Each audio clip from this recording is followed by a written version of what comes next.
दुर्गा पूजा हिंदू धर्म में सबसे पवित्र पूजा मानी जाती है और पूरे भारतवर्ष में इसे बड़े धूमधाम से मनाया जाता है। माँ दुर्गा के आगमन के साथ शरद ऋतु का भी आगमन होता है, इसलिए इसे शरदोत्सव भी कहते हैं।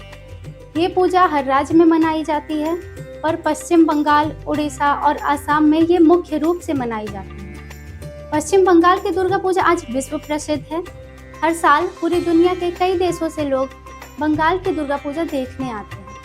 भव्य मंडप, चकाचौंध कर देने वाली रोशनी के बीच चमचमाती माँ दुर्गा की प्रतिमा होती है। लेकिन क्या आप जानते हैं कि बंगाल की यह भव्य दुर्गा कब शुरू हुई? किसने पहली बार माँ दुर्गा की पूजा की? आखिर दुर्गा पूजा करने का कारण क्या था?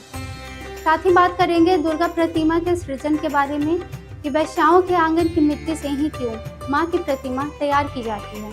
नमस्कार, मैं हूँ मधु पांडे और आप देख रहे हैं भक्ति की शक्ति। तो चलिए वीडियो को शुरू करते हैं।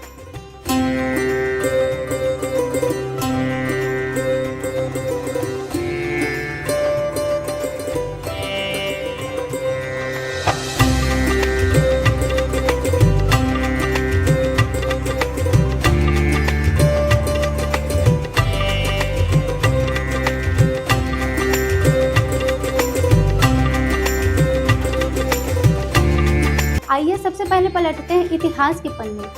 16वीं सदी के 1576 ईस्वी में जब बंगाल का विभाजन नहीं हुआ था, उस समय एक कंस नारायण नामक राजा ने अपने गांव में पहली बार मां दुर्गा की पूजा की।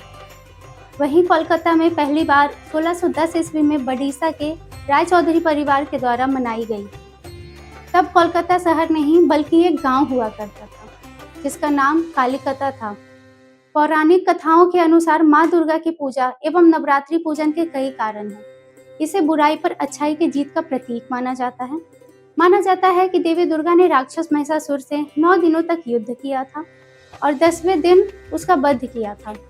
इसलिए नवरात्रि में 9 दिनों तक माँ के अलग अलग रूपों की पूजा की जाती है। अब आपको बताते हैं कि पश्चिम बंगाल में माँ दुर्गा के प्रतिमा का सृजन किन किन चीजों से किया जाता है और ऐसा क्यों माना जाता है कि वैशाल्य की मिट्टी के बिना प्रतिमा अधूरी होती है।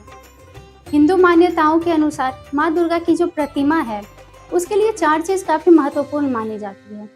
पहली गंगा तट की मिट्टी, दूसरी गौमूत्र, गोबर और वैशाल्य की मिट्टी या किसी ऐसे जगह की मिट्टी जहाँ जाना निषेध हो।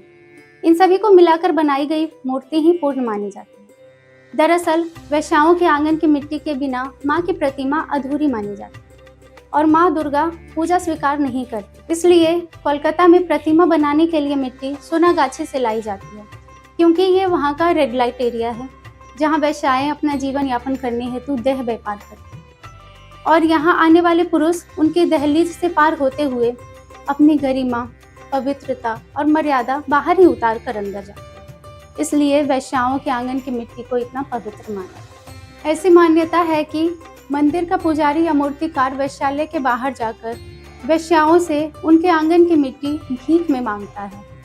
मिट्टी के बिना मूर्ति निर्माण अधूरा है, इसलिए मूर्तिकार तब तक मिट्टी को भीख स्वरूप मांगता है जब तक वैश्याएं उसे अपनी इच्छा से मिट्टी ना दें। अगर वैश्या मिट्टी देने से मना कर देती है तो भी वह उनसे भीख मांगता रहता है।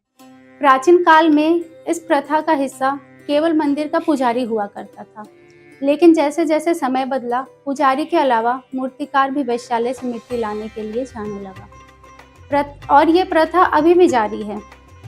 दूसरी मान्यता के अनुसार वैश्यावृत्ति करने वाली स्त्रियों को समाज से बहिष्कृत माना जाता है और उन्हें एक सम्मानजनक दर्जा दिलाने के लिए इस प्रथा का चलन शुरू किया गया था।